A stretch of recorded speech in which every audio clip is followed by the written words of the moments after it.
Bienvenue dans ce nouvel épisode, au nouveau format, avec quelqu'un que je vais présenter. Mais d'abord, je veux présenter le format parce que on n'a pas l'habitude de faire ça ici. Enfin, dans Décide en tout cas, mais on aime bien changer les codes. Donc, du coup, on a dit, et pourquoi pas? Donc le format, c'est un format de discussion en toute intimité, j'ai envie de dire, puisque, comme je l'ai dit dans l'épisode précédent, aujourd'hui, on va parler, enfin à partir de maintenant, on va parler de sexualité et d'entrepreneuriat. Qu'est-ce qui fait que notre sexualité influence notre manière d'entreprendre?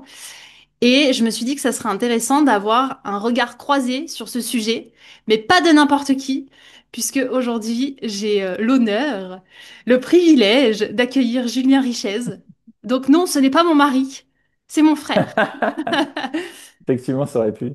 Ça aurait pu, mais je trouvais ça plus intéressant d'avoir ton regard en considérant, donc je pose un petit peu le contexte, qu'on a grandi dans la même maison, avec les mêmes parents, au même moment. On a une éducation similaire, bien que tu sois un homme et que je sois une femme. Et on va voir qu'est-ce que ça a créé chez nous. Et on a 5 ans d'écart, ce qui pourrait être pour certains beaucoup, mais en tout cas pour nous, ça n'a jamais été une distance en termes de culture ou de façon de penser. Et on a majoritairement, on peut le dire maintenant, hein, vécu à distance l'un et l'autre. Donc, du coup, l'idée, c'est aujourd'hui, en tout cas dans ce premier épisode, de revenir sur qu'est-ce qui a forgé notre sexualité en parlant de notre première fois, de tout. Quand je dis première fois, c'est pas forcément que l'acte sexuel, bien sûr, c'est notre première fois, notre premier contact avec le sexe, la sexualité, et que chacun puisse donner sa version des faits. Voilà ce qui nous attend aujourd'hui. Bienvenue. Est-ce que c'est ta première fois sur mon podcast? Merci, oui, effectivement, c'est la première fois. Très heureux d'être là, avec un super sujet en plus. Et oui, intéressant, parce qu'on a déjà échangé sur ce sujet tous les deux, mais la même famille, deux sexes opposés, entre guillemets, parce que j'aime pas trop le mot opposé, mais ouais, des visions qui peuvent être différentes malgré la même éducation et les mêmes parents. Donc je pense que ça va être super riche. Exactement. Et du coup, pour entrer dans le vif du sujet, ma première question, c'est comment toi, donc là, on va faire un saut dans le passé, tu t'es créé ta sexualité. Quelles ont été tes sources d'inspiration ou d'influence qui t'ont permis, en fait, d'avoir une sexualité plus tard? Bah, les sources à l'époque, parce que du coup, je suis moyennement jeune, on va dire, C'est on vrai que n'avait j'ai pas pas accès. précisé, et c'est quand même Oui, important. Donc, tu as on peut le 40 ans dire. et j'en ai bientôt 35. Effectivement. Donc, c'est vrai qu'à l'époque, on n'avait pas accès à tout ce qu'on a accès aujourd'hui. Donc, moi, c'était principalement, bah, j'ai envie de dire, éventuellement les amis, les potes. Après, sur Internet, c'était le début d'Internet, donc on avait accès quasiment à rien. Il y avait éventuellement, je crois, à la télé, des films érotiques. Hmm. Il y avait Canal+ à l'époque qui avait des films porno. Je crois que ça devait être éventuellement le samedi soir ou quelque chose comme ça. Fais pas Donc, genre, tu sais pas. non, je sais, non. Ah, il commence dans la mitonnerie, Non, quoi.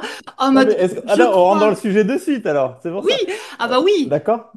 Donc, non, effectivement, donc il y avait des films pornographiques sur Canal+. Donc, je n'avais pas Canal+, cependant, mes grands-parents avaient Canal+. Donc, j'avais une petite technique. C'est que, en général, je demandais à mon grand-père d'enregistrer le sport qui se passait avant, du coup, le film. C'était en général soit du basket ou de la boxe. Et du coup, en général, c'est moi qui faisais l'enregistrement, donc je faisais en sorte de mettre longtemps après, du coup, le sport pour avoir le film érotique. Donc, on était quand même à l'époque magnétoscope, VHS, c'était Et quand même extraordinaire. programmation d'heure à d'heure, où on regardait sur le journal en mode Exactement. attends, ça doit se terminer à quelle heure avec les pubs et tout. Il y avait une stratégie derrière. Il y avait une stratégie, sachant que en plus, à l'époque, si quelqu'un regardait la télé, une autre chaîne, ça éclatait l'enregistrement. Donc, une fois sur deux, j'avais pas l'enregistrement. Une fois sur trois, le match était décalé, il y avait des prolongations, il y avait que le début du film. Enfin, bon, bref, donc il y avait ça. Mais on était, pareil, on était quand même sur un porno qui était, enfin, quand je vois maintenant tout ce qu'on peut trouver sur Internet, qui était quand même assez light. C'était principalement Marc Dorcel, et je trouve que Marc Dorcel, pour le coup, fait des choses relativement jolies dans le porno. Donc il y avait ça. Il y avait la Redoute à l'ancienne quand même. Ah ouais, Genre mais incroyable. Mm. les pages de sous-vêtements. Donc là, on est quand même sur quelque chose. Et après, bah, il y avait des magazines qu'on pouvait trouver en kiosque. mais moi, j'en ai pas spécialement acheté, mais je sais qu'il y avait ça à disposition. Donc, on était quand même sur quelque chose de... bah, il n'y avait pas grand-chose. Après, il y a eu un tout petit peu après, il y a eu l'époque des téléchargements.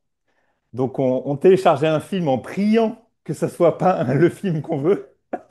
Ouais, en mode Titanic ou des trucs comme ça, Voilà, des gros films. exactement. Donc là, on était à l'ancienne sur Emule, etc. Donc là, on essayait de trouver des trucs, mais c'était vraiment une galère. Donc en fait, bah, il n'y avait pas honnêtement grand-chose. Mais avec le recul et à mon âge que j'ai aujourd'hui, je me dis c'était pas plus mal, je pense. Parce que je pense qu'aujourd'hui, on est dans une époque où on a trop d'informations et ça peut justement modifier le rapport à ce qu'on a, enfin le rapport à la sexualité aujourd'hui. Et moi, je suis plutôt content d'être né à cette époque où finalement, on n'avait pas accès à grand-chose. Euh, pour moi, en tout cas, avec le recul, je trouve que c'est pas plus mal. Et du coup, tu disais au départ, il y avait les potes. Est-ce que ça veut dire que vous en parliez ou est-ce que vous donniez un peu les combines? Et autre question combinée à celle-ci, ça a créé quoi chez toi? Le fait de regarder des pornos, d'avoir cette accessibilité mais hyper réduite. Est-ce que ça a créé un imaginaire biaisé, enfin que tu vois biaisé aujourd'hui en tant qu'adulte, ou au contraire, ça a permis que tu explores davantage? Euh, alors, pour répondre à la première partie de la question, les potes, ça reste restreint. Je suis un homme, donc on ne parle pas beaucoup de sexe entre garçons, il faut être clair, hein, même maintenant à mon âge, même si voilà, ça va un peu mieux, mais c'est vrai qu'on n'a pas, comme vous les femmes, où je pense que vous parlez beaucoup plus. Donc c'était assez restreint, mais voilà, j'avais quand même des bons potes à l'époque qui étaient, entre guillemets, en avance sur moi en sexualité, donc on pouvait parler de certaines choses, mais on va dire qu'on rentrait pas spécialement dans le détail. Donc voilà, on était sur une sexualité assez classique on va dire, à l'époque, de ce qu'on me disait, avec le respect de la femme. Donc ça, c'est quand même important. Et en tout cas, moi, mon entourage de l'époque, euh, c'était pas, entre guillemets, des mecs qui accumulaient en fait des filles, quoi. Donc c'était plutôt des personnes qui étaient posées sur des longues relations, ou en tout cas, ils essayaient de construire quelque chose. Donc après, j'ai été aussi baigné là-dedans dans des gens autour de moi qui créaient des relations. Donc ça, déjà, je trouve que c'est pas mal comme environnement. Et après, ce que ça a créé, le fait d'avoir peu accès, bah finalement, en fait, c'est l'imagination qui fait le reste. Mais aujourd'hui, tu vois, quand on a accès à tout, bah, en fait, ton imagination, elle est biaisée, quoi. Parce que bah, tu as accès à ça, tu te dis, mais en fait, c'est vraiment la réalité, elle est où, quoi. Donc c'est vrai qu'avec peu d'informations, et encore une fois, sur les pornos, bah, là, on parlait de Canal+, on était vraiment sur des beaux pornos, entre guillemets. Enfin, je trouve qu'il y a du beau porno et du sale, on va dire. Et du coup, ça montait quand même, ça montrait une image plutôt positive de la sexualité, avec souvent des ambiances ou des mises en scène, en fait. Chose que je comprenais pas à l'époque, mais je comprends maintenant. Enfin, je trouve que la mise en scène ou crée on va dire des moments spécifiques ou une ambiance spécifique, je trouve que ça change tout aujourd'hui dans la sexualité. Donc ouais, donc en fait, j'ai créé bah, ma propre sexualité par rapport à ce que moi je pensais, par rapport à mes ressentis à l'époque. Mais je peux pas dire que j'ai été, comment on pourrait dire? Je pense pas avoir été impacté en fait par ce que j'ai vu, tellement c'était light en fait comme information. Et je pense que c'est pas plus mal.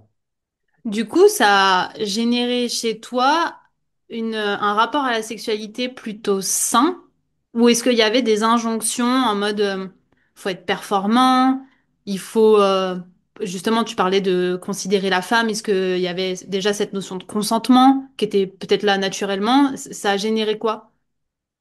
Euh, je pense que l'accès en fait aux choses que j'ai pu voir n'était pas en mode performance. Par contre, la performance, oui, elle était là clairement, mais plus par rapport à l'entourage, quoi. Par rapport aux potes, par rapport à tout ce qu'on entendait. Oui, il y avait une vraie pression de performance. Notamment, enfin, je trouve, moi, à l'époque, une vraie pression sur l'homme. C'est lui qui doit être performant. Donc, ouais, moi, j'ai été vraiment construit dans performance sexuelle. Euh, Après, il y avait quand même, oui, consentement de la femme, mais il y avait quand même, par contre, c'est l'homme qui fait, quoi. Moi, enfin, pour moi, c'est performance et c'est l'homme qui fait. Alors, je dis pas que la femme ne peut pas faire, mais en tout cas, à mon époque, donc à mes débuts dans ma sexualité, c'était un peu au mec de faire les choses, quoi. D'initier. Euh, D'initier, exactement. Donc, chose qui, après, dans ma sexualité, a pu être différent, mais en tout cas, il y avait vraiment, c'est l'homme qui doit être performant et c'est l'homme qui initie, quoi. Et est-ce que dans cette notion de performance, il y a aussi quelque chose couplé avec l'âge? Il faut pas que tu tardes trop pour avoir tes premiers rapports ou tu l'as pas du tout senti? Ouais, exactement. Donc ça, oui, effectivement. Oui, surtout que moi, je l'ai fait tard. Moi, je l'ai fait à 18 ou 19. Donc, vraie pression, ouais, comment on pourrait dire, j'allais dire pression des potes, mais c'était même pas des potes, c'est pression de la société, en fait. C'est genre, faut le faire vite, c'est stylé. Il y a un peu un côté, si tu l'as fait, t'es, je sais pas comment on pourrait dire, mais T'es en t'es dans le place. game, quoi. Ouais, t'es en Ouais, c'est place, ça. quoi. À l'époque, c'est ça, t'es en place. Et donc, ouais, il y avait quand même une vraie pression là-dessus. Enfin, moi, je sais qu'à titre personnel, il y a eu une vraie pression, même au niveau des parents, hein, enfin de nos parents, du coup. J'avais l'impression qu'ils se disaient, ouais, du coup, il va le faire quand et tout. Et je sais que j'ai menti. Enfin, en tout cas, j'ai laissé le doute planer sur une femme, enfin, une fille, parce que j'étais jeune à l'époque, que tu connais. Et j'allais chez elle très régulièrement en voiture et en fait j'ai laissé le doute planer que je l'avais fait avec elle alors que c'était pas vrai parce que je l'ai fait avec celle d'après avec qui je suis resté très longtemps. Donc ouais, il y a une vraie pression. En tout cas, moi je l'ai ressenti une vraie pression familiale en tout cas dans la famille, dans nous quatre. Toi non, mais ouais, un peu des parents. Après les potes un peu autour aussi qui avaient tendance à me pousser mais vas-y, tu peux le faire avec elle, c'est une fille bien, blablabla. Euh, et avec le recul, je vais avouer que je suis très content de l'avoir fait avec cette personne avec qui je suis resté ensuite 9 ans. Parce que du coup, on a fait. Elle avait déjà fait, moi non. Mais en fait, du coup, ça n'a pas été genre j'ai fait l'amour avec une fille une fois et après on s'est pas revu. C'est genre j'ai fait l'amour avec cette fille, on est resté 9 ans ensemble, quoi. Aujourd'hui, à l'heure où on se parle, pour moi, c'est extraordinaire ce que j'ai fait finalement. Alors qu'à l'époque, c'était plutôt oh là là, la pression, il faut que je le fasse, blablabla. Mais aujourd'hui, je suis hyper reconnaissant d'avoir fait ça, parce que du coup, ça m'a permis de... Bah, je pense que ça m'a permis d'avoir une sexualité qui n'aurait pas été la même si j'avais fait avec une fille comme ça, un peu à la va-vite, entre guillemets, quoi. Donc, tu veux dire que pour toi, c'était, et c'est peut-être encore aujourd'hui important, d'avoir fait ta première fois avec quelqu'un où il y avait du long terme ensuite. Alors, à l'époque, je j'aurais pas dit ça, mais aujourd'hui, effectivement, alors déjà, c'est devenu finalement, alors c'est difficile de dire si c'est à cause de ça ou pas, mais en tout cas, effectivement, aujourd'hui, moi, ma façon de fonctionner, enfin, je n'ai jamais fait l'amour avec une femme une seule fois, par exemple. J'ai Ok. toujours voulu construire quelque chose. Après, des fois, ça a marché ou pas marché, mais en tout cas, entre guillemets, moi, faire le coup d'un soir ne m'intéresse pas. Et peut-être que ça a conditionné aussi. Et c'est vrai qu'aujourd'hui, avec le recul, d'avoir fait l'amour avec cette fille-là et d'être resté 9 ans avec elle et d'avoir vécu tout ce qu'on a vécu, je suis très content d'avoir vécu ça parce que bah, je pense que ça a donné une autre dimension de la sexualité, qui est dans une relation sérieuse avec qui on peut construire. Et aussi, si on reste focus sur la sexualité, je pense aujourd'hui que la sexualité, en fait, si on souhaite être épanoui, bah, ça se construit à deux, et ça se construit à deux, pas en une semaine, ça se construit sur le long terme, par la communication, par les échanges, etc. Alors, je dis pas que dans ma première relation, j'étais l'homme que je suis aujourd'hui, mais en tout cas, ça a quand même conditionné ma façon d'avoir une activité sexuelle en mode on est deux et on va la construire tous les deux. Ok. Moi, il y a plusieurs choses qui me viennent avant de partir dans une autre trajectoire. C'est déjà ta vision et la mienne. On n'a Ouais, pas ça c'est vécu intéressant. du tout la même chose. J'ai l'impression que c'est qu'il y a deux mondes alors qu'on était au même endroit, quoi. Bah oui. Du coup, moi, je vais répondre à mes propres questions. Euh, je me suis forgé ma sexualité finalement quelque part par ton intermédiaire, mais de loin. À la différence de toi, j'avais une copine avec qui on en parlait, tu vois, c'était assez libre de comment t'explores ton corps. Et je me souviens, à l'époque, on parlait déjà de masturbation alors que c'était hyper tôt, tu vois. Encore aujourd'hui, c'est tabou et c'était un espace où en fait on pouvait communiquer. Sauf qu'à la différence de toi, moi, c'est plus les films érotiques je crois que c'est le samedi soir, genre à 11 heures après le film, en mode vite, vite, dépêche-toi. Et je me souviens, tu vois, en réfléchissant à cette question, que j'étais beaucoup chez cette copine. Et il y avait un peu le côté, c'est le moment interdit. Et je crois que ça Hmm. a configuré quelque chose chez moi de la sexualité est égale interdit. Waouh, ok. Donc ça, c'était la première phase. Après, je sais pas si tu te souviens, il y avait les séries genre Sex and the City, Nip Tuck, donc t'étais hyper fan. Ouais, de ouf. Enfin, tu vois, il y avait il y avait aussi les films genre Sex Crime, où t'as des scènes un peu chaudes et tout. Et moi, j'étais là en Ouais. mode, waouh! Tu vois, comme une espèce de découverte. de ah, la sexualité c'est ça. En plus, c'était des films où les femmes étaient quand même assez entreprenantes. Je pense à Sex and the City, c'était quand même tourné Ouais. sur la femme. On était clairement sur la performance, etc. Et du coup, ça a ouvert une perspective comme quoi la sexualité, ça peut aussi être fun et plaisant. Parce que Mhm. moi, ce que j'ai retenu de ce qu'on m'a dit, c'est ne le fais pas trop vite, ne le fais pas trop tôt. Donc, tu vois, à la différence de toi, où Énorme, toi, ouais. en gros, faut que tu te dépêches. Moi, si tu peux attendre 30 piges, c'est bien. Enfin, j'exagère sur le 30 ans, mais voilà. Parce qu'il faut le faire, et ça, je te l'ai dit l'autre jour, avec quelqu'un qui t'aime. C'est important. Et en fait, je me suis rendu compte que cette config-là de comme quoi il faut être amoureux pour avoir des rapports sexuels, et ben ça m'a envoyé dans un espèce de conflit interne de moi, mais hormonalement j'ai envie, mais le gars, je suis pas amoureuse de lui, juste j'ai du désir pour lui, et je pense que j'ai pas réussi à faire la distinction au départ. Et donc ça a mélangé un peu Mhm. sexe et amour, et j'ai cru que j'aimais la personne, alors que c'était pas du tout de l'amour, j'avais juste envie de faire bah, l'acte en lui-même, et que derrière, bah, ça a créé un peu un concept de il faut aimer pour pouvoir faire. Et donc tu vas dans des relations sans conscience. Et c'est là où ça peut mettre le bordel parce que en fait, tu t'es conditionné sur un truc alors que c'est pas ta réalité. Tu t'es pas posé cette question. Et tu vois, tu disais tout à l'heure que tu avais menti ou en tout cas enrobé la réalité pour ta première Ouais, fois. ouais. Et on a partagé en off la dernière fois justement ma première fois à moi et comment en gros ça a été mis sur la table de la famille. Et ça a vraiment créé en moi un espèce de une sensation ouais, de à la fois de culpabilité et de honte de waouh, en fait, j'ai pas le droit de le dire ouvertement. Donc pour le contexte, j'ai 16 ans, je suis avec un petit copain que t'aimes pas du tout parce qu'il est plus âgé, il est grave beau gosse et bah moi j'ai carrément envie de faire l'amour avec lui. Sauf que j'ai toujours ma mère dans ma tête qui est là en mode oui, faut être amoureux, faut attendre, machin. Et en fait, je connais pas quels sont les critères, les signaux pour dire c'est bon, on peut y aller quoi. À quel moment tu vois, t'as quelqu'un qui te dit bah, voilà. Et un soir, je décide de dormir chez lui et le lendemain, je rentre à la maison. On est tous autour du repas et toi, tu dis, je sais pas si c'est l'instinct ou autre, ah bah ça y est, Joy, elle a fait l'amour. Mais pas du tout en mode accusation, tu vois, en mode je le sens. Grave, je le savais. Et on n'est pas dans une famille, je l'ai pas précisé, mais où le sujet est méga tabou. On peut parler quand même de choses ouvertement. Ouais, c'est vrai. Ça aurait été très bien accueilli si j'avais dit oui, c'est vrai. En tout cas, je pense qu'il y a plus de tabou vis-à-vis des parents que de nous à exprimer les choses. Mais puisqu'il n'y a pas cette communication fluide, bah, du coup, ça génère des non-dits. Et là, pour le coup, j'ai dit un, bah non, non, non, pas du tout.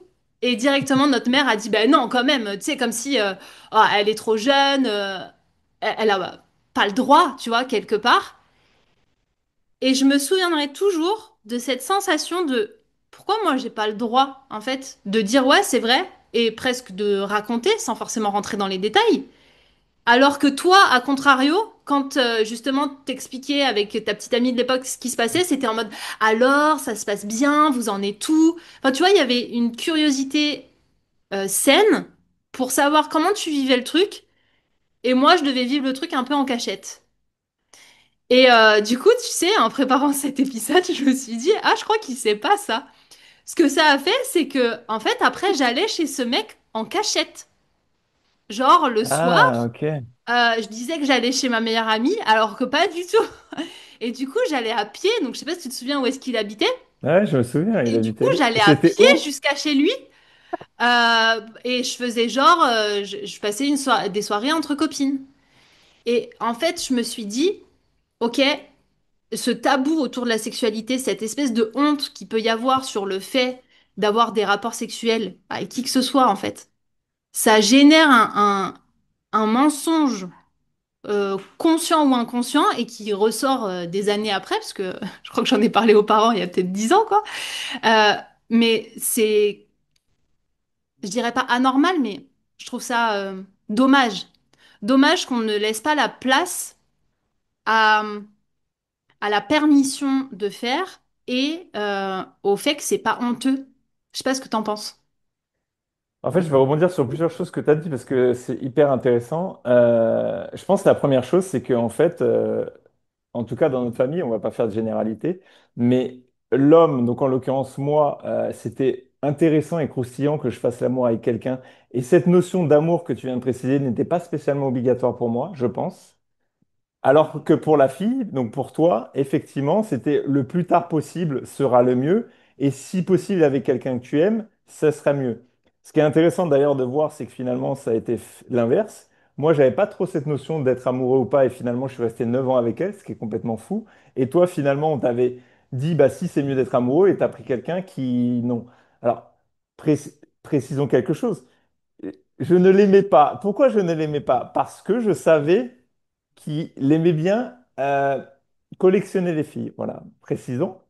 Et je Effectivement, savais, c'était et je dans le voulais pas qu'il jargon collectionne, un je voulais coureur pas de qu'il, jupons. voilà, et je voulais pas qu'il collectionne ma sœur, mais peu importe. Donc, effectivement, je pense qu'il y a quand même ce conditionnement homme-femme. Et d'ailleurs, enfin, aujourd'hui, pour moi, c'est un peu toujours le cas et c'est dommage. Mais c'est le don Juan qui a plein de compagnes, c'est un don Juan. Et une fille qui a plein de mecs, c'est plutôt une pute. Voilà. Donc, effectivement, malheureusement, je trouve que c'est encore comme ça. Alors qu'encore une fois, on est tous enfin, on a tous l'autorisation de profiter de la sexualité comme on le souhaite, sans avoir des jugements. Et tu vois, je pense que dans notre famille, c'était déjà le cas comme ça. Donc le garçon, le plus tôt, c'est cool, et la fille, le plus tard, avec quelqu'un qu'elle aime, c'est mieux, en fait. Donc je pense qu'il y avait de ça inconsciemment là-dessus. Et c'est marrant parce qu'à ce fameux repas où moi je le sens, parce que je le sais, parce que lui je le connais un peu et toi je te connais et je ressens aussi les choses, même si je suis très jeune à l'époque. Euh, Bah, en fait, personne rebondit, quoi. Nos parents ne rebondissent pas en mode, bah, tu sais, en ouvrant la conversation. D'ailleurs, on en a déjà discuté de ce sujet, mais ils n'ont pas ouvert la discussion en mode, bah, est-ce que ça s'est bien passé ou quoi que ce soit. C'est genre, bah, en fait, non, c'était pas possible Et pour eux est-ce dans leur que toi, réalité. justement, en posant la question, tu te dis, oh là là, elle l'a fait avec ce mec, c'est pas bien. Tu vois, est-ce que tu mets un espèce de jugement sur le truc ou pas? Ouais, moi, je mets un jugement de ouf, ouais. Parce que t'es ma petite sœur et parce que le mec, pour moi, c'est pas un mec bien. Je suis déjà dans ces schémas que j'ai aujourd'hui. En fait, le mec qui collectionne, pour moi, c'est un mec pas bien. Mais après, ça n'engage que moi. Mais et effectivement, je le connais parce il est plus proche de mon âge que du tien à Ouais. l'époque. Et puis, je suis un bon enquêteur, même encore maintenant. Donc, si je veux avoir des informations, je les ai très rapidement. Donc, oui, oui, à l'époque, clairement, je juge, oui. Oui, il faut être honnête. C'est intéressant parce que tu vois, enfin, je sais pas si les gens qui nous écouteront ont des enfants ou des neveux, nièces ou autres, mais en fait, je pense que c'est important de poser la question à la personne, non pas est-ce que ce mec est bien ou pas, c'est comment tu te sens Ouais, avec lui. exactement. Est-ce que tu es suffisamment en confiance et suffisamment serein ou sereine pour bah, éventuellement passer à l'acte? Mais en fait, j'ai même envie d'étendre le sujet au-delà de l'acte sexuel. Je crois que le fait que tu l'aimes pas, le fait qu'on me pose pas de questions, bah il y avait un peu un truc de ah je vais prouver qu'ils ont tort. Et donc du coup, Hmm. bah tu vois, ça, bon, on se crée par mimétisme ou par opposition. Moi clairement, dans toute ma vie, c'est par opposition, donc ça va pas changer sur ce sujet-là.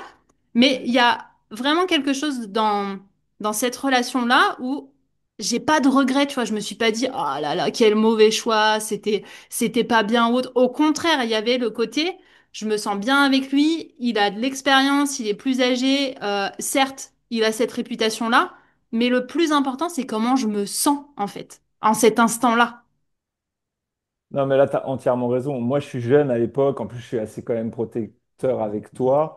On est très proches et on l'a toujours été d'ailleurs, même quand on était jeune. Et effectivement, à mon époque, dans mon état d'esprit, oui, ça me fait un peu chier que du coup, tu sois une de plus. Mais effectivement, pour en avoir aussi parlé après et que tu m'as expliqué, mais en fait, je préfère finalement que ça se soit passé avec lui parce que même s'il avait cette réputation-là, bah, ça s'est bien passé, il a pris soin de toi, etc. Mais c'est vrai que voilà, en tant que grand frère à l'époque, quand je suis jeune, euh, je voyais autre chose. Mais en fait, avec le recul et les échanges qu'on a eus, en fait, tant que ça s'est bien passé, pour moi, c'est le principal, quoi. Mais oui, oui. Après, enfin, je pense que quand on est jeune, on imagine plein de choses et tout. Et puis, je pense que je suis aussi. un peu biaisé par le fait que moi, bah, je suis dans une relation déjà entre guillemets sérieuse, que du coup, tu as 16 ans, moi j'ai 21, oui ça, 21.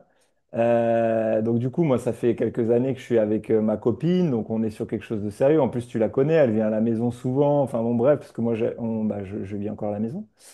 Donc du coup, il y a ce côté, bah ouais, si tu avais fait ça, c'était cool aussi. Donc je pense que je suis un peu biaisé au niveau de mon jugement par rapport à ma situation, alors que j'ai 50 de plus, tu vois, en plus. Carrément. Et c'est intéressant ce que tu dis parce que je me suis fait la remarque que ta copine, elle avait le droit de venir à la maison et tout parce que c'était sérieux, parce que vous étiez amoureux, etc. Et ben alors moi, par contre, Ouais, on l'a jamais vu à la maison, il a jamais c'est vrai. déjeuné ensemble, etc. Et je me suis dit, tiens, qu'est-ce que ça a créé aussi en moi? Parce que c'est vraiment l'intention de cet épisode, c'est pas juste partager comment on a vécu les choses, c'est que ceux qui nous écoutent se posent la question, mais en fait, moi, au départ, toutes mes influences, tout ce qu'on a pu me dire, ça vient s'engrammer en nous, qu'on le veuille ou non, et ça génère ensuite des injonctions. Tu parlais de cette injonction de la performance.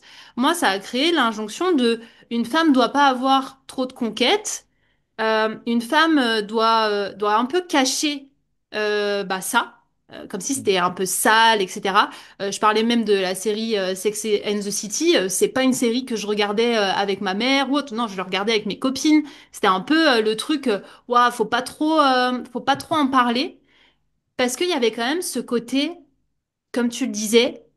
C'est un peu sale et ça va me mettre direct dans la catégorie si je l'ai fait tôt, si je l'ai fait avec un mec en plus coureur de jupons, bah moi aussi je suis une salope et voilà quoi, basta. Et j'ai vraiment envie qu'on se pose la question, qu'est-ce que ça a généré ensuite dans notre façon de nous comporter, dans notre façon d'entreprendre dans la vie. Donc moi j'ai déjà distillé des infos où clairement tout était par opposition. Voilà, tu me dis un truc, Ouais, bah je fais l'inverse. Et pour revenir à cette notion d'injonction, comme moi, il y avait le je dois être amoureuse de la personne, bah forcément, j'ai après choisi des relations où il fallait que ce soit sérieux, tu vois. ouais. Bah, bah moi, en fait, j'ai continué. Enfin, moi, je suis resté 9 ans déjà avec elle. Donc, en fait, ma sexualité, c'était avec elle pendant 9 ans. Mais du coup, une fois qu'on se sépare, ça fait quand même bizarre, quoi. Parce que moi, j'ai couché que avec elle. Je suis en train de réfléchir parce qu'il y a eu des ruptures entre-temps. Mais non, je crois que j'ai pas couché avec d'autres personnes. Et du coup, bah ouais, c'est un peu. En fait, il y a un peu un décalage aussi. C'est-à-dire que je fais l'amour avec elle, on a quand même une sexualité qui est épanouie parce que tous les deux, on aime bien et donc du coup, on expérimente plein de choses et c'est cool. Mais il y a un peu un côté, bah, je me remets sur le marché, entre guillemets, et du coup, il va falloir que je recrée une sexualité avec quelqu'un. Mais je pense que ça, moi, ça a impacté ma sexualité en mode, bah, en fait, enfin, c'est pas que j'ai pas envie de m'amuser, mais en fait, j'ai envie de m'amuser avec une personne à la fois, quoi, tu vois. Et d'ailleurs, je le vois dans mes relations après, quand on se quitte, euh, bah, en fait, à chaque fois, je reprends des relations en mode, bah, en fait, voilà, je veux tester sur du long terme. Donc, des fois, ça dure un mois, 2 mois, mais je suis pas en mode, je vais m'amuser. Voire même, je crée des relations qui sont basées sur la sexualité, où on n'est pas ensemble, mais pas, enfin, je sais que je crée une relation où c'est uniquement basé sur le sexe pendant un an avec une femme, quoi. Et on explore énormément de choses avec énormément de respect. Et ça se termine parce que bah, du coup, elle veut plus. Bon, en plus, on est à distance, etc. Et en fait, on s'était toujours dit que s'il y avait des sentiments d'un côté ou de l'autre, on se le dirait. Et en l'occurrence, on se le dit. Mais je me rends compte qu'en fait, je pense que cette première relation m'a conditionné en mode bah, moi, ma vie, c'est que des relations, quoi. Longues. Enfin, longues, je mets des guillemets, mais en tout Mm. cas, c'est toujours une démarche de je veux créer quelque chose. On va, en fait, plutôt de le dire comme ça, c'est voilà, mon tempérament, c'est je crée quelque chose avec la personne. Et enfin, pour moi, je trouve ça extrêmement cohérent parce que, encore une fois, pour moi, on crée la sexualité, quoi, à deux. Alors, justement, avant d'aller trop vite dans le parcours, c'est comme si c'était genre...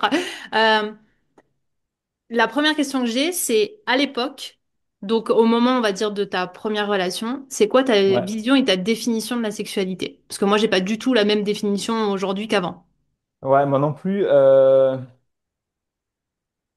Bah, pour moi, la sexualité reste quand même principalement la pénétration.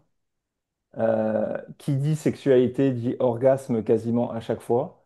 Euh, et qui dit orgasme principalement pour l'homme et pas spécialement pour la femme, pour être très honnête. Euh, Au niveau, si on rentre un peu dans le détail, on fait des préliminaires, mais c'est pas non plus un truc de dingue. On peut pas dire que les préliminaires soient importants entre guillemets à cette époque-là, je trouve, même s'il y en a un peu, mais c'est pas fou. Euh, et il y a quand même un côté déjà à cette époque exploration, quoi. On teste des choses. Euh, Après, on teste des choses si l'autre personne est OK. Moi, j'ai jamais eu ce biais de. Alors, c'est marrant parce que je vais quand même préciser quelque chose que, en préparant justement ce podcast, il y a quand même des choses qui me sont venues. Moi, j'ai jamais été entre guillemets à forcer ou quoi que ce soit. Si la personne, enfin, si la fille n'a pas envie, on le fait pas. Mais cependant, chose que je ne fais plus maintenant, mais qui à l'époque, enfin, maintenant avec ma vision, était un peu limite, c'est genre j'étais quand même en mode négociation, quoi. S'il te plaît, fais-le pour moi, fais-moi plaisir, machin. Donc, il y avait quand même ce côté négociation que j'assume pas du tout et plus du tout aujourd'hui. Mais tu vois, ça, je pense que c'est important aussi de le dire. Euh, Enfin, le consentement, c'est genre, non, c'est pas genre, on n'est pas en négociation comme, on fait pas du commerce, quoi. C'est pas genre, vas-y, je négocie avec toi et on va le faire, quoi. Donc, ouais, il y a eu un peu de lourdeur de ma part là-dessus. Euh, bon, après, à une hauteur, on va dire raisonnable, mais c'est vrai que du coup, je me suis rendu compte en pensant justement aux questions de ce podcast qu'il y avait un peu de ça. Mais sinon, non, il y avait vraiment quand même le plaisir de faire plaisir dans les deux sens pour moi. Mais très bas, enfin, si je pouvais mettre que quelques mots, c'était une sexualité, je dirais, basique. Euh, alors, je dirais basique dans le sens où l'exploration reste éventuellement explorer des nouvelles positions, mais on va pas beaucoup plus loin, quoi. Donc déjà, pour toi, à l'époque, la sexualité est égale acte sexuel. Ouais, c'est toujours acte sexuel. Ça En fait, pour englobe pas d'autre moi, chose. non, non. Bah non, parce que du coup, je peux comparer à maintenant, mais pour moi, effectivement, à l'époque, la sexualité reste l'acte sexuel, quoi. C'est assez. Ouais, c'est dans une belle case, quoi. Moi qui déteste les cases maintenant, à l'époque, c'est dans une belle case. La case sexe, c'est un acte sexuel. Donc, dans différents lieux et avec de l'imagination, ok, mais on est quand même sur quelque chose d'assez. Ouais, assez classique. Ok. Et toi? Bah, en fait, je crois que cette croyance qui m'a été impulsée en lien avec l'amour, elle a embarqué d'autres choses qui sont finalement Ah, pas plus mal, tu vois, en y réfléchissant. Parce que pour moi, la sexualité, ça englobe déjà le côté tendresse, écoute, douceur. Il y a un peu un mm, espèce de truc romantisé. Bon, les films ont aidé aussi parce que bah tu vois que certes c'est la pénétration et l'orgasme masculin qui est principalement véhiculé quand même dans tout ce qu'on pouvait voir à l'époque, ouais, même encore aujourd'hui quand même. Mais il y a ce côté intimité qui est couplé. mm, Euh, j'avais pas cette configuration de la sexualité où je me disais j'ai une relation intime avec quelqu'un uniquement si je vais jusqu'à l'acte sexuel. Parce que je pense avant, quand j'étais plus jeune, j'ai eu de l'intimité avec d'autres garçons et je considérais déjà que c'était une sexualité. ok. Alors qu'il n'y avait pas d'acte à proprement, enfin pas de pénétration en tout cas. Mm, mm, Par contre, là où je te rejoins, c'est que vraiment, il y avait cette notion de finalité, de performance, mm, de mm. sinon, tu faut que tu ailles à l'orgasme, sinon c'est raté. Enfin, il y a une espèce d'échec. Exactement. Ouais, non, mais c'est vraiment ça, ouais, je te rejoins là-dessus sur cette notion. Il y a un peu, là, on s'est loupé, quoi. Exactement. Et alors, par contre, puisque je suis une femme, moi, il y avait certes le plaisir de l'homme où l'acte se termine par la jouissance de l'homme, mais comme j'avais déjà exploré mon propre corps et que je savais comment moi prendre mon propre plaisir, bah, il y avait déjà cette injonction cette espèce de Marie Jordan qui est non mais mec, si moi je finis pas, le truc est pas fini, tu vois. Il y avait aussi cette performance-là de je sais comment faire et donc du coup il y a le pack, sinon ça marche pas. Donc c'est Ok. intéressant de voir que il y avait déjà cette injonction à l'orgasme qui était présent Et par contre, ce que ça a généré plus tard, c'est cette dissociation préliminaire orgasme. Tu sais, comme si les préliminaires, c'était un temps de chauffe. C'était Oui, bah pas... clairement, non mais franchement, cette notion de temps de chauffe, à l'époque, à mon époque, c'était clairement ça, quoi. C'était vraiment temps de chauffe. Je pense que c'est le bon mot, quoi. C'est horrible de dire ça maintenant, mais franchement, il faut dire la réalité de l'époque, c'est vraiment ça. C'est temps de chauffe, quoi. Mais alors, moi, du coup, ce temps de chauffe, chez moi, je me suis dit que quand j'avais envie ou besoin, parce que ça, je vais revenir sur la notion de d'écoute des désirs de l'un et l'autre, et bah, si c'était pas dans le temps de chauffe, après, c'était mort, en fait. Comment ça? Bah, dans le sens où si t'as pas de préliminaire pour X raisons, et que toi, t'as envie d'avoir ce temps de chauffe, ou en tout cas qu'on te caresse, qu'on te touche et Oui, autres, oui. et qu'on va direct à la pénétration, c'est foutu. C'est genre, tu ne passes pas par la case prise en considération de ce que la personne euh, veut. Et c'est pour ça que j'ai aussi envie d'avoir ton regard là-dessus. Parce que tu disais tout à l'heure, et c'est comme ça que je l'ai vécu aussi, c'est d'abord le plaisir de l'homme. Et moi, en tant que femme, je me suis jamais rendu compte, enfin, en tout cas, je l'avais jamais conscientisé jusqu'à peu, qu'on m'a jamais posé la question, en tout cas pas de suite. Mais toi, t'aimes quoi? Toi, tu veux quoi? En fait, ça n'existait pas, ces questions-là. C'était, comme tu disais, je vais te montrer. Genre, le sachant, c'est l'homme. Donc, du coup, je vais t'expliquer. Et c'est aussi très bien, tu vois, qu'il y ait cette notion de d'éducation. Mais à aucun moment, je me suis moi-même posé la question, attends, j'aime ça ou j'aime pas? J'ai envie, j'ai pas envie. Et je pense que si j'avais eu plus jeune quelqu'un qui m'avait posé ces questions-là, bah, ça m'aurait invité à me relier à mes ressentis, mais pas juste pour faire plaisir, qui est la config quand même de base d'une femme, de tu fais plaisir à l'homme, etc. Alors que le plus important, je crois, aujourd'hui en tout cas, dans la sexualité, c'est de pas rester dans ce silence qui est de préliminaire et acte sexuel, la jouissance de l'homme et basta quoi. Ouais, il y avait vraiment cette notion. En fait, c'est fou parce que du coup, c'est vraiment le mec le sachant. Alors que moi, dans ma configuration, j'étais le débutant. Mais j'ai quand même pris, en devenant débutant, vu que j'étais l'homme, le sachant. Alors qu'elle avait plus d'expérience que moi. Donc, c'est complètement fou. Mais il y avait quand même cette notion où, alors, ne serait-ce que ça, mais c'est moi qui prends les devants si j'ai envie. Ouais. Je sais que c'est des choses que après moi j'ai aussi déposées en disant bah voilà moi j'aimerais bien aussi que ça soit toi de temps en temps qui vienne pour me montrer que tu as envie et pas tout le temps moi tu vois. Et bon à cette époque c'était encore une fois je sais pas pourquoi mais c'était plus compliqué pour elle de venir vers moi que l'inverse. Donc peut-être une question de maturité ou autre. Mais oui il y avait vraiment cette notion de se sachant. Je sais pas pourquoi d'ailleurs. Mais ouais après. Je sais pas du coup en fait pourquoi on a cette étiquette-là finalement, alors que comme tu dis, il y a pour moi la communication qui est hyper importante. Mais là, tu vois, pour rebondir sur ce que tu viens de dire, moi je sais que j'étais capable de lui dire bah en fait ça j'aime bien, ça j'aime pas, ou tu vois sur, enfin lui dire bah en fait quand tu fais ça, moi je préfère, nanana. Enfin vraiment lui dire ce que j'aime.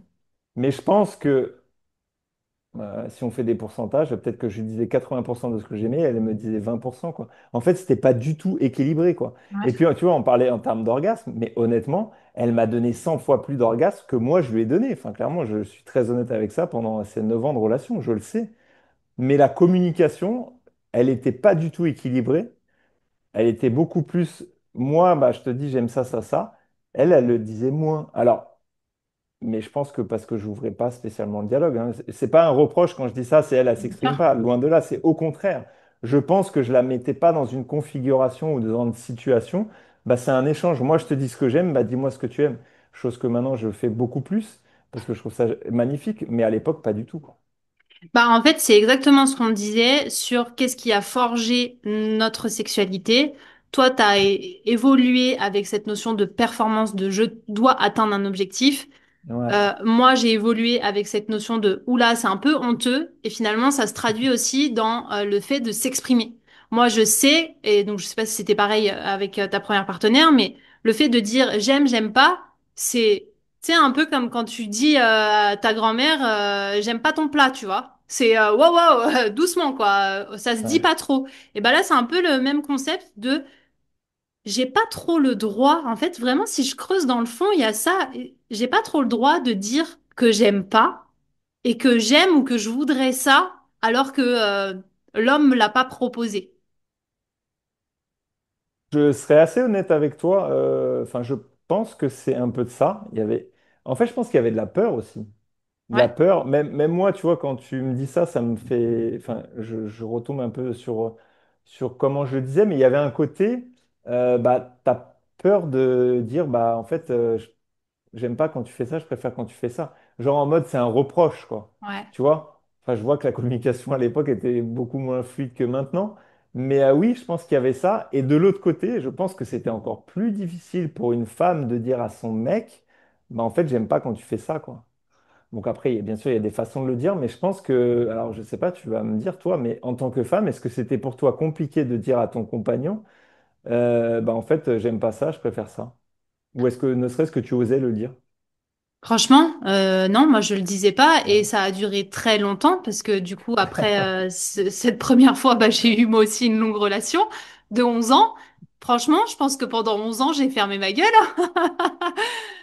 Alors, C'est vrai que j'avais oublié ça. tu vois, il y a un Ok. peu un côté, ça démasculinise le gars Mm. de lui dire ça j'aime pas. Et comme en plus j'ai grandi avec cette indépendance excessive que je recherchais dans plein d'endroits, et ben il y avait un peu dans l'intimité, wow, laisse-le être à la place de l'homme. Tu vois, le mythe qu'il y a derrière? Ouais. Ouais, non, mais je vois clairement. Et en fait, enfin, il n'y a pas à défendre qui que ce soit, mais je pense qu'il y a une grosse question d'ego. C'est-à-dire, il y a aussi comment va réagir le mec, quoi. Ouais. Je sais que moi, à une époque, enfin, avec cette personne-là, quand elle me disait, par exemple, genre, j'aime pas ça et tout, honnêtement, c'était difficile à encaisser pour moi. Parce que je pense que c'était mon ego qui était blessé en mode, oh là là, mais en fait, ma meuf avec qui je suis avec elle depuis longtemps, elle me dit que genre ça, elle aime pas. Genre, ah, tu sais, genre, elle me Ouais, brise, genre ce que quoi. je fais, c'est pas bien en fait. Exactement. Alors que maintenant, enfin, déjà, maintenant, je pense que mon ego s'est bien calmé. Et au contraire, maintenant, justement, moi, je pousse les femmes à me dire, mais en fait, dis-moi ce que t'aimes ou ce que t'aimes pas. Et au contraire, quand elle me dit ça, j'aime pas, je dis, ok, bah merci de me le dire, comme ça, on fait autre chose, tu vois. Et du coup, c'est beaucoup plus fluide. Et en fait, maintenant, moi, ça, peu importe. Elle peut me dire ça, c'est bien, ça, c'est pas bien. Il y a un côté, bah, ok, justement, si je te demande, c'est pour qu'on puisse évoluer et qu'on kiffe très rapidement, quoi. Donc, mais oui, à une époque, pour moi, c'était quand même difficile d'entendre ça, parce que je pense que c'est, oui, mon côté masculin, ma virilité, mon ego qui en prenait un coup, alors qu'en fait, déjà, c'est pas méchant, c'est juste. Bah, en fait, ce qui était ouf, c'est que moi, j'étais capable de lui dire, bah ça, j'aime pas quand tu fais ça, tu pourrais peut-être le faire différemment ou autrement.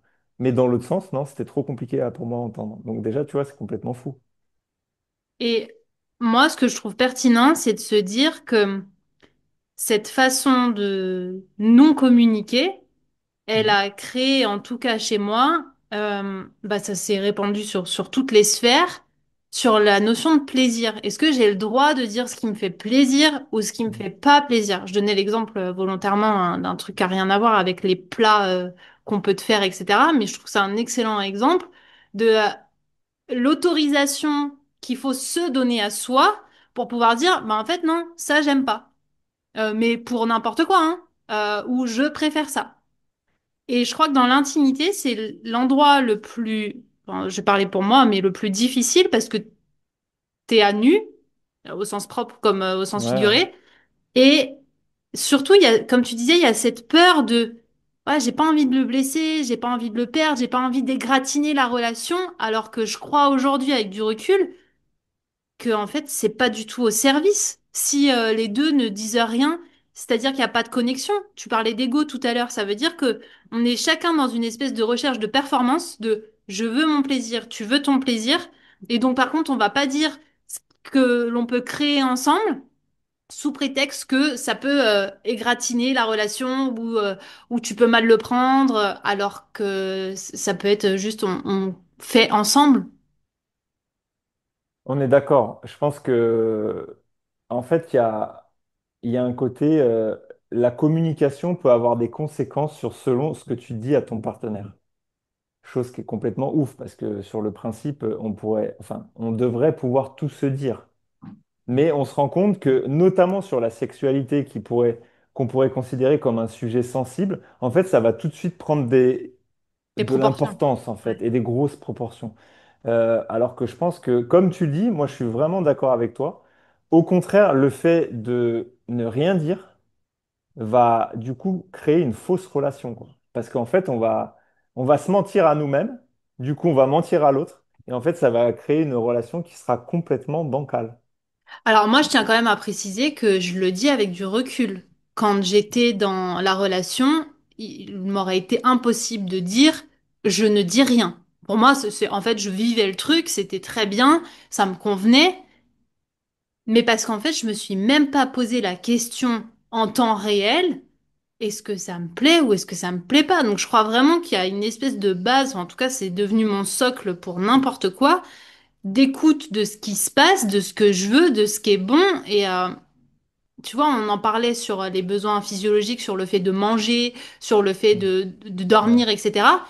Et je trouve qu'on a tellement été conditionnés, là pour le coup, c'est non-genré, à manger à certaines heures, à aller se coucher à certaines heures, à manger ce qu'il y a à table, même si ça te plaît pas, que dans la sexualité, il y a un peu un truc de c'est ça qu'on nous sert sur un plateau, t'as pas le droit de dire ça oui, ça non. Je pense qu'il y a vraiment cette notion, en fait, de... En fait, pour moi, tout est lié, quoi.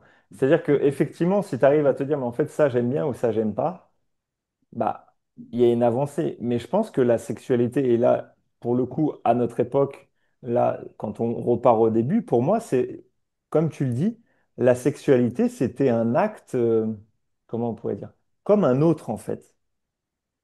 Enfin, tu vois, enfin, je vais vulgariser, mais vraiment, c'est genre, bah, en fait, effectivement, avant de se coucher, on se brosse les dents, à midi, on mange parce qu'on nous a dit que c'était comme ça. Bah, en fait, on nous a dit que quand on était en couple, on pouvait faire l'amour pour se faire plaisir. Tu vois, il y a un peu un côté, pour se faire plaisir, on peut faire l'amour. Mais on nous a pas expliqué le plaisir au sens global, quoi. Et on nous a pas expliqué qu'en fait, il n'y avait pas que la pénétration et l'éjaculation pour l'homme, en l'occurrence. Enfin, tu vois, on nous a pas expliqué comment ça fonctionnait, en fait, le plaisir. Le mot plaisir. Pour moi, c'était un peu, on en a parlé sur d'autres sujets aussi, mais il y avait un peu une mécanique, quoi. Tu es en couple, bah, tu fais l'amour. Parce que ça va avec le package du couple, tu vois. Ouais, exactement. Et est-ce que tu le relis à tes influences? Parce que moi, dans mes influences, je reprends justement Sex and the City. Il y a un peu le côté, t'es en couple, tu dois faire l'amour, c'est le ciment du couple. Si tu fais pas l'amour Mm. avec pénétration, orgasme, attention, ton couple peut être en péril. Et si tu n'es pas dans une espèce de d'activité sexuelle régulière, que ce soit avec un homme pour la vie ou pas, parce qu'il y a quand même, j'ai oublié de parler de ce concept, mais il y a quand même l'idée de tu On est couches avec d'accord. quelqu'un pour la vie, mais bon, bref, voilà. Euh, En fait, ça génère un peu ce côté, la sexualité, c'est tabou, et en même temps, si tu le fais pas, c'est un drame. Tu le cultives parce qu'on t'a appris à, à mettre comme ingrédient dedans, mais il n'y a pas du tout comme tu dis, comment je pourrais dire, de curiosité sur le sujet. Enfin, en tout cas, pour ma part, il n'y a pas, tu vois, comme une cuisine où tu te dirais, tiens, je vais cuisiner végétarien parce que j'y connais rien. Bah non, là, en fait, tu suis je parlais de process, mais tu suis le protocole, en fait. Ouais, c'est marrant parce que ce que tu dis me fait penser à quelque chose qui va même plus loin. C'est que, en fait, il y a même pour moi la notion, tu choisis ton camp dans la sexualité. Tu vois, on parlait des séries. Moi, j'étais fan de Nip Tuck. Et dans Nip Tuck, c'est dingue parce que les deux principaux acteurs, il y en a un qui a une famille et qui fait l'amour avec sa femme tout le temps, et t'as l'autre qui est un gros queutard. Ouais, Donc bien sûr, moi j'étais côté Christian Troy, queutard, les grosses voitures, etc. Sauf que c'est pas du tout ce que je faisais dans la vie. Et en fait, tu vois, je me rends compte justement de ça, c'est que presque à l'époque, il fallait choisir son camp. Est-ce que tu es dans le camp du bien et ouais, du coup tu fais l'amour avec une femme et tu restes avec elle? Ou est-ce que tu es dans le mal? Alors, tu vois, moi qui déteste le côté binaire, le mal en mode, bah du coup, tu vas faire l'amour avec plein de femmes. Tu vois, j'ai l'impression qu'on était déjà dans un monde divisé en mode, tu choisis ton camp dans ta sexualité, mais il n'y a pas d'entre-deux. Et comme bah, là, tu l'as un peu dit, il n'y a pas de genre, en fait, on peut explorer avec les gens, on peut créer des choses. Non, il y avait l'un ou l'autre, mais il n'y avait rien d'autre, quoi. Enfin, quand je vois maintenant ma vision du sexe, je me dis, waouh, on était quand même loin de ce qu'on peut imaginer, quoi. Ouais, en fait, ce qui a été vachement présent, c'est, tu l'as dit, hein, ce côté binaire de soit pour les hommes, t'es un gros queutard et tu vas baiser partout, soit tu te ranges et c'est cool parce que tu corresponds au schéma familial, etc. Exactement. Et les nanas, bah pareil, soit t'es une salope parce que tu les enchaînes, soit t'es la bonne petite fille parce que ça y est, tu as trouvé l'élu de ton cœur avec qui tu vas vivre toute ta vie. Le revoilà, celui-ci. Tout à fait. Et tu vois, pour même rebondir là-dessus, ça va même plus loin. Et on a été les premiers spectateurs de ça. Mais genre, quand tu trompes ta femme, t'es un méchant. Ouais. Même Alors, vas-y. quand tu trompes ou quand tu décides de quitter aussi une personne avec qui t'es pas bien. On est bien d'accord, c'est là où je voulais en venir. C'est que voilà, on était dans un schéma où, oh, mais non, mais en fait, on peut pas quitter, on peut pas être avec une autre personne, blablabla. On sait pas, mais ça s'est vraiment fini au même moment, il a pas commencé avant. Et en mode, bah, c'est un méchant. Alors que quand tu réfléchis et que tu prends un peu du recul, bah déjà, dans un couple, c'est 50-50 en fait. Donc, s'il y a rupture, c'est peut-être parce que, il se passait quelque chose, quoi. Mais on avait encore cette notion de soit tu trompes ou soit tu quittes, bah, t'es quand même un méchant. Tu vois? Enfin, moi, en tout cas, c'est comme ça que je le ressentais à l'époque. Ce qui a bien évolué depuis. Je dis pas qu'il faut tromper, hein, c'est pas ça le concept. Mais en tout cas, je pense qu'il faut arrêter de c'est bien ou c'est pas bien. Il y a beaucoup plus de nuances dans tout ça. Et je me souviens à l'époque, du coup, la personne qui était rentrée, bah, l'amante ou l'amant, ah, c'était l'ennemi public numéro un, tu vois. Bah oui, Alors bah, que, c'est un sujet qu'on a pris effectivement de plein fouet. Bah, après, on va pas dire de nom, mais voilà, il y a une nouvelle personne qui est rentrée dans notre famille. Euh, mais nous, à notre époque, et pourtant aujourd'hui, je l'adore, hein, enfin, voilà, mais on s'est dit, mais non, on ne pourra jamais l'intégrer dans la famille. ouais. Parce que je pense qu'on était jeunes, parce qu'on avait cette vision des choses, Complètement. etc., Et etc. alors, justement, ce qu'il y a d'intéressant, c'est que déjà à l'époque, il y avait cette idée de oh bah il fait ça pour s'amuser. Tu vois, en fait, on va déstructurer un petit peu ou juste chercher à justifier le comportement de quelqu'un parce que on n'est pas en capacité ou parce que c'est pas moral, je sais pas, de se dire mais en fait c'est sa vie, il sait ce qu'il y a de mieux pour lui ou elle selon le contexte évidemment et on le laisse faire. Tu vois, c'est de suite gentil, méchant. Exactement. Et puis on trouve, bah, comme tu dis, on va tout trouver en disant, mais c'est n'importe quoi. En fait, on va trouver la moindre excuse pour en fait décrédibiliser cette nouvelle relation. Enfin, il faut quand même savoir aujourd'hui qu'ils ont deux enfants et qu'ils sont très heureux, donc voilà. Mais à l'époque, on va trouver toutes les excuses possibles, quitte à en inventer en mode mais non, c'est n'importe quoi, blablabla, quoi. Parce que oui, parce que je pense qu'on est jeune et parce que on réagit avec avec toutes ces injonctions qu'on vient un peu de citer juste avant, quoi. Justement, qu'est-ce que tu aurais aimé savoir à l'époque pour vivre une sexualité qui ne se réduit pas qu'à l'acte sexuel?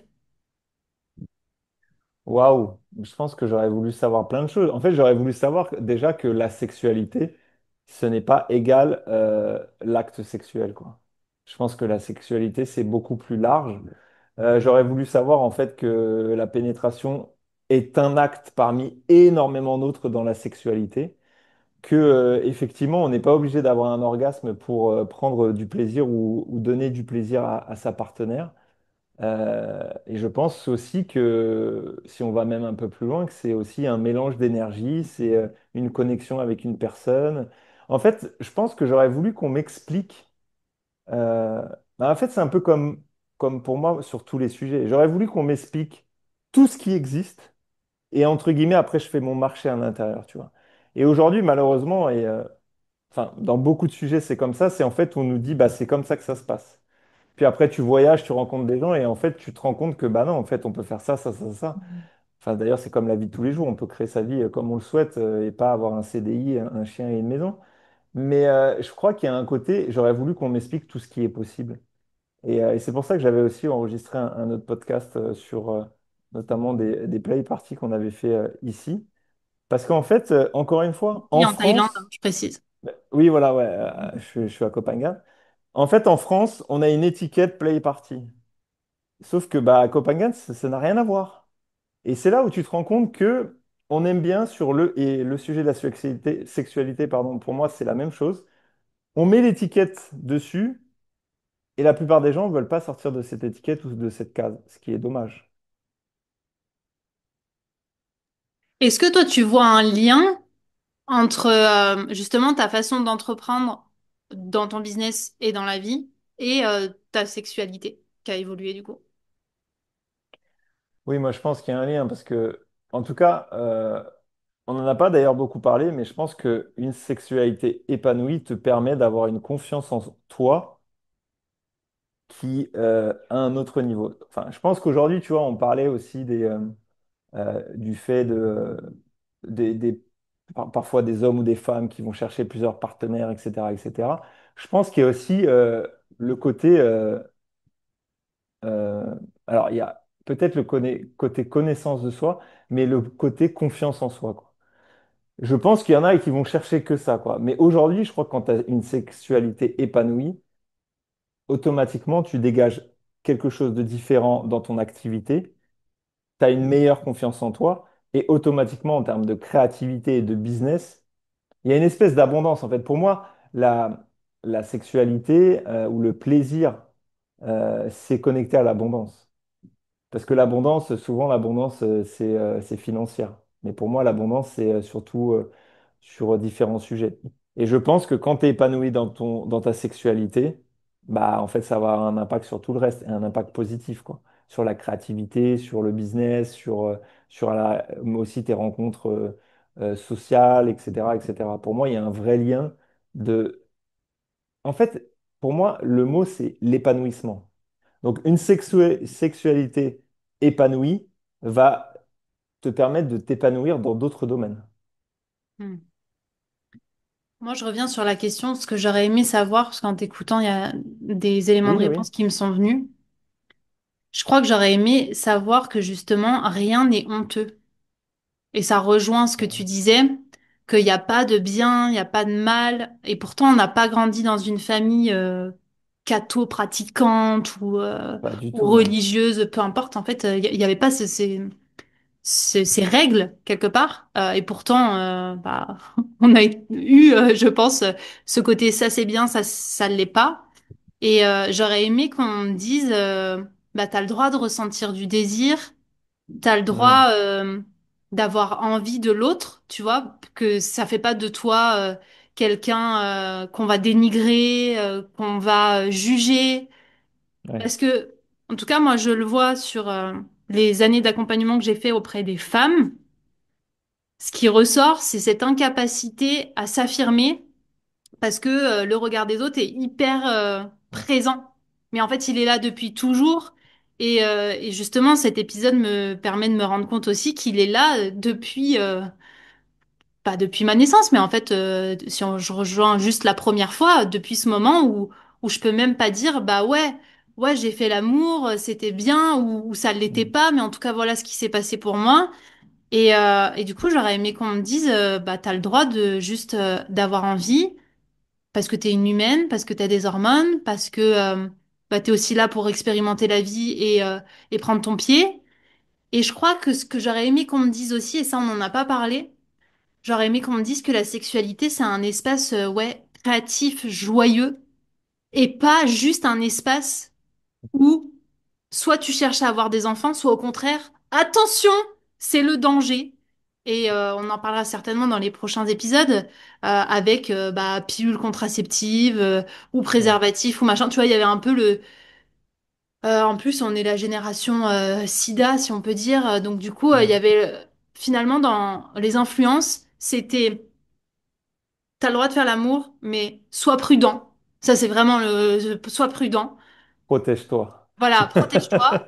Mais par contre, on t'explique pas tout le kiff qu'il peut y avoir autour, tout Ouais. ce que ça peut générer, comme tu dis, comme confiance, comme rapport à tes sens, à tes ressentis, à la connexion de l'autre, mais à la connexion à toi. Tout ça, on le passe sous silence, sous couvert que il y a du bien et il y a du mal. Et pour le mettre en lien avec la notion d'entrepreneuriat, moi, je le vois vraiment de façon très flagrante. Dès que je prends conscience qu'en gros, j'ai fait taire certaines parties de moi dans ma vie intime et sexuelle, bah en fait, il y a plein de parts de moi dans mon business que je n'exprime pas parce que j'ai peur qu'on me juge, parce que je me juge moi en fait, ça va même pas de suite à l'extérieur. Déjà moi je me dis ah ben non, tu vois trop grand, tu vas pas faire ci, tu vas pas faire ça, mais juste parce que et on revient à tout ce qu'on disait avant, je suis déjà pas en capacité de dire ça j'aime pas, ça je veux pas Mm. et donc ça conditionne tout. Ça conditionne aussi ma capacité à m'ouvrir à ce fameux champ des possibles, parce que je suis déjà dans une toute petite case dans mon intimité où je suis la mécanique imposée. Ouais, je pense que c'est comme beaucoup de domaines en fait. On a la vision assez réduite de de ce qui est possible. Et du coup, c'est à nous d'aller découvrir des choses. Je pense aussi c'est une question de rencontre. Si tu rencontres des gens qui ont d'autres expériences ou qui ont envie d'explorer, après il y a la confiance aussi en l'autre, etc. Mais après, oui, enfin, je pense qu'il y a beaucoup malheureusement de choses qu'on nous dit ou quand on est jeune et du coup on prend ça pour argent comptant. Enfin, tu vois, il y a un côté, en fait, on m'a dit ça, donc bah, pour moi c'était la vérité, tu vois, et la seule. C'est surtout ça en fait. Alors que je pense que comme dans tous les domaines, il faut explorer et, euh, et comme tu dis, avant tout, être capable de dire, bah, en fait, ça j'aime bien, ça j'aime pas. Et, euh, et d'être capable de le dire à l'autre sans avoir peur qu'il y ait des conséquences. Et au contraire, je pense que ça va ouvrir le débat et que du coup, dans cette communication, on peut créer des choses qui sont dingues, quoi. Et pour le coup, on peut prendre son pied, de fou, quoi. Carrément. Ce que j'ai envie pour clôturer cet épisode, c'est plusieurs choses. Ouais, j'aime bien mettre des petits plans d'action. Allez, La première, c'est que j'ai envie que les personnes qui nous écoutent se posent des questions. Du coup, je vais poser des petites questions. J'ai envie que toi, tu nous dises les mythes que tu as déconstruits entre avant et aujourd'hui. Et comme le podcast s'appelle Décide, j'aime bien que ma question de fin, ce soit qu'est-ce que tu décides à partir de maintenant? Donc, je te laisse le temps de réfléchir parce que il y aura d'autres épisodes qu'on va faire ensemble. Il y aura d'autres sujets qu'on va aborder parce qu'on a parlé des relations longues. Tous les deux, on a eu relations longues, relations courtes, temps de célibat. Et je trouve que c'est important d'aller explorer ces différentes facettes et situations de vie. Et qu'est-ce que ça a généré dans notre rapport à nous-mêmes et à notre sexualité. J'ai aussi envie qu'on aille explorer cette sexualité, non pas d'un sens forcément couple et duo, parce que en fait, je crois que ça naît d'abord dans cette connaissance de soi que tu évoquais et dans cette confiance et ce regard qu'on peut se porter sur soi qui évolue ou pas si on se pose des questions. Et puis, on parlera évidemment aussi, tu l'as déjà évoqué, mais tu as fait des expériences qui pourront être intéressantes. Et dans les interviews qu'on va retrouver sur ce podcast, évidemment que j'évoquerai la notion plus spirituelle, plus scientifique, qui amènera, j'espère, pour toi qui nous écoutes, une dimension plus ouverte, plus holistique, cette fameuse vision que je porte depuis tant ouais. d'années sur la sexualité, parce que c'est tellement réducteur de le voir comme juste un acte, alors que c'est un espace, un tremplin d'épanouissement, comme tu le disais, et qui nous permet juste d'avoir l'assurance de pouvoir être épanoui dans d'autres sphères de la vie. Parce que, on l'a évoqué ici, si dans l'espace le plus intime qui nous est proposé dans notre quotidien, on n'est pas en capacité d'être créatif, d'être sûr de nous, d'être en confiance avec soi, mais aussi avec l'autre, forcément, ça a des répercussions sur le reste. Avant que tu nous partages ce que tu décides et ton mythe, ce que j'ai pas oublié, trois questions que j'ai envie que les gens se posent. Déjà, qu'est-ce qui a forgé ta sexualité? Parce qu'on l'a évoqué pour nous, mais que chacun se pose la question, c'est quoi mes influences? Qu'est-ce que j'ai entendu qui a créé ma réalité? La deuxième question, c'est comment tu as vécu tes premières relations ou ta première fois et qu'est-ce que ça a créé comme injonction? Et puis la troisième, qui va dans la même veine que ce qu'on a évoqué là et qui est ma question pour toi, qu'est-ce que tu décides en fait de lâcher qui te correspond plus du tout parce que ça va pas avec la personne que tu as envie d'être ou de devenir. Je te laisse la main sur le mythe que tu lâches. Le mythe que j'ai pu déconstruire. Bah, pour moi, le plus gros mythe que j'ai déconstruit, c'est la sexualité égale, égale pénétration ou rapport sexuel, quoi. Pour moi, c'est un des plus gros mythes, quoi. Euh, je me suis rendu compte qu'en fait, on pouvait explorer énormément de choses et prendre du plaisir avec quelqu'un au-delà juste d'une pénétration. Donc ça, c'est quand même pour moi le mythe numéro un. Et d'ailleurs, ça fait vraiment plaisir de voir qu'en fait, il est possible de faire énormément de choses. Donc ça, c'est vraiment le mythe numéro un. Et après, qu'est-ce que je décide? Hmm, c'est une très bonne question. On va dire que je décide, parce que là, je suis vraiment en mode, oui, je veux rencontrer la bonne femme, etc. Et du coup, voilà, après, c'est terminé, ma vie s'aligne. Mais voilà, j'ai envie de remettre du fun et je me dis, du coup, je décide de m'ouvrir à d'autres opportunités qui seront peut-être pas spécialement, entre guillemets, sérieuses. Mais tant que les règles sont établies et que les deux personnes sont OK, je pense qu'on peut tout imaginer. Tu vois comme ta première base est encore là aujourd'hui il Mais faut de fou, hein? Ah ouais, non, mais ça, c'est en moi, hein. J'adore. Merci pour cet échange. Avec plaisir. J'ai quand même envie de partager mon mythe. Ah, Moi, je crois que le mythe que je déconstruis, c'est on ne devient pas une mauvaise personne en pratiquant une sexualité qui n'est pas dans la norme. Ouais. j'adore. Et j'ajouterais que du coup, c'est aussi et ça va être mon décide, c'est un espace où on peut exprimer l'ensemble de ses facettes. Et en exprimant l'ensemble de ses facettes, on ne devient pas une mauvaise personne. Je lis les deux. Voilà, c'est donc je Super. décide d'explorer l'ensemble de mes facettes dans ma sexualité. Voilà. Ça peut être un bon sujet aussi. Ouais, alors justement, bah, ça fait bien le pont. J'ai envie de proposer pour toi qui nous écoutes de, comme d'hab, laisser un commentaire, une note sur Apple Podcast et Spotify. Je le dis pas en l'air parce qu'en fait, si l'épisode t'a plu, t'a inspiré, t'a permis de créer bah, des prises de conscience, c'est comme ça qu'on donne de la visibilité à ce que l'on fait. Donc voilà, c'est facile, c'est gratuit, et aussi que tu puisses te permettre de m'écrire par mail, par les réseaux sociaux pour éventuellement proposer des sujets que tu as envie qu'on aborde ou des questions où on partagera bah, sans filtre ce qui s'est passé pour nous et ça permettra peut-être à chacun de se poser les questions en sachant qu'on ne détient pas la vérité, on n'est pas là en posture d'expert ou de sachant, surtout toi. Ah oui, on est d'accord, pas du tout. On est là vraiment en mode bah, on a vécu des choses et si ça vous parle, tant mieux. Et si ça vous parle pas, bah, laissez de côté. Donc, encore une fois, créons des connexions, permettons-nous de remettre en question ce qu'on a appris. C'est vraiment moi ce qui me motive à me saisir de ce sujet-là, c'est qu'on arrête de rester dans le quand dira-t-on, c'est comme ça et c'est pas autrement. Donc, libre à toi, à vous, de nous questionner au quotidien. Merci. Merci. Et Bye rendez-vous, bye. on sait pas quand, on n'a pas donné de timing, mais il y aura des Bientôt. prochains épisodes.